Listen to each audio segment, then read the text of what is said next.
नमस्कार मित्रांनो, मी डॉक्टर मनीषा शेळके, छत्रपती संभाजीनगरवरून.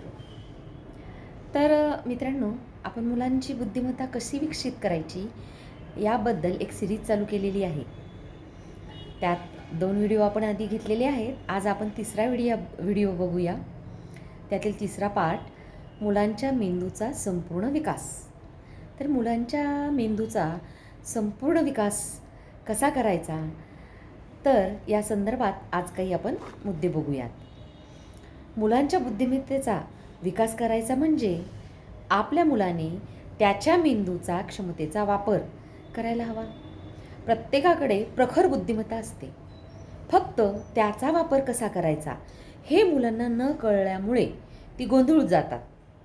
आणि हे आपल्याला त्याच्या बॉडी लँग्वेजमधून म्हणजे देहबोलीतून दिसते. अनेकदा आत्मविश्वासाच्या अभावामुळे, बुजरेपणामुळे हा गोंधळ त्यांच्या चेहऱ्यावर आपल्याला दिसतो.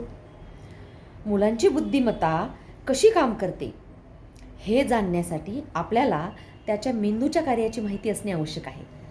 तर मेंदूचे डावा मेंदू आणि उजवा मेंदू असे 2 भाग पडतात. आणि जेव्हा डावा मेंदू आणि उजवा मेंदू या दोन्ही मेंदूचा समतोल वापर जेव्हा केला जातो किंवा याचा वापर होतो, तेव्हा त्या मुलामध्ये त्याची बुद्धिमत्ता जास्त दिसते. जी मुले आपल्या दोन्ही मेंदूचा वापर सारखा करू शकतात, त्यांच्यामध्ये कल्पनाशक्तीबरोबरच एखाद्या गोष्टीचं लॉजिकल ॲनालिसिस कसं करायचं ही क्षमता सहज आपल्याला दिसून येते. मुलांची बुद्धिमत्ता विकसित करायची म्हणजे त्यांना या मेंदूच्या दोन्ही भागाचा वापर करायला शिकवणं. तर आता आपण बघू की डाव्या मेंदूचं कार्य. डाव्या मेंदूचे अनेक कार्य आहेत. तर त्याच्यात डाव्या मेंदूचे महत्त्वाचे कार्य म्हणजे तर्कसंगत विचार करणं, ज्याला लॉजिकल ॲनालिसिस असं आपण म्हणू शकतो. डाव्या मेंदूचा उत्तम वापर करणाऱ्या मुलांमध्ये अनेकदा गणिताविषयी प्रेम दिसतं. त्यांचं लॉजिकल माइंड जास्त काम करतं. त्यांना गणित विषय मनापासून आवडतो. एखादी गोष्ट का घेतली याचं कारण मीमांसा करण्यामध्ये ही मुलं तत्पर असतात.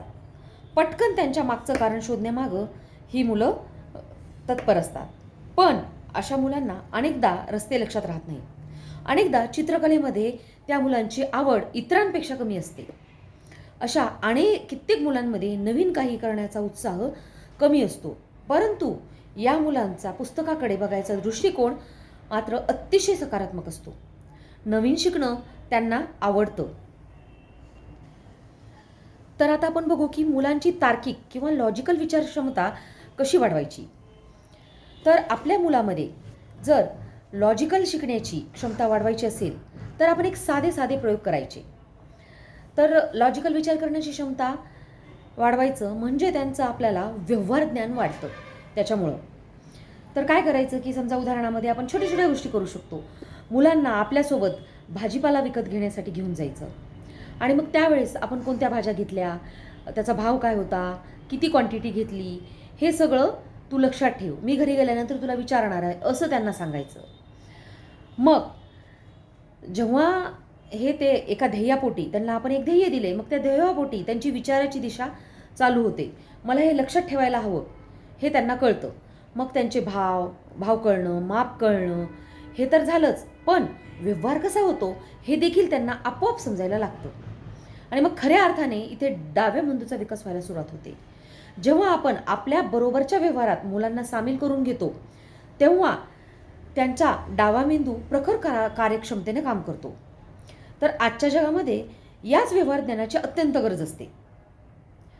पालकांना कळायला हवं त्यांच्या देहबोली मुलांची कशी काम करते आणि हे अत्यंत महत्त्वाचं. देहबोली त्यांची बॉडी लँग्वेज काम करत असते. आणि ज्या वेळेस त्या मुलांची देहबोली मोकळी असेल तर ते ओपनली आपल्या देहबोलीचा वापर करतील.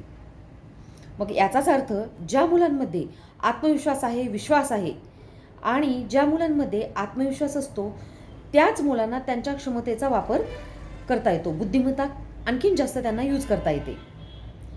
म्हणून याचा अर्थ असा होत नाही की जी मुलं बुजरी असतात त्यांची बुद्धिमत्ता चांगल्या प्रकारे वापरली जात नाही. तर आपण बघतो की अनेक आर्टिस्ट आहेत, जी मुलं लाजरीबुजरी आहेत, शांत असतात, किंवा काही मुलं कलाकार असतात, त्यामध्ये त्यांचा एकुलतेपणा, न बोलणे किंवा मुलांचा एकलकोंडेपणा हा त्यांचा एक पिंडच असतो आणि त्यांच्या कलेमधनं ती त्यांची भावना एक्सप्रेस करत असतात. परंतु या एकलकोंड्या मनामध्ये मात्र त्यांची खूप जास्त क्रिएटिव्हिटी असते, लपलेली असते आणि अशा मुलांना क्रिएटिव्ह बनवणं आवश्यक असतं आणि त्या क्रिएटिव्हिटीचा आपल्याला यूज करता यावा आणि ती बाहेर क्रिएटिव्हिटी काढणं हे गरजेचं आहे. मात्र आपल्याला प्रत्येक प्रसंगामध्ये 10 मिनिट तरी त्याला वेळ द्यायला हवा. याचा पुढील पार्ट आपण नेक्स्ट व्हिडिओमध्ये बघू. धन्यवाद.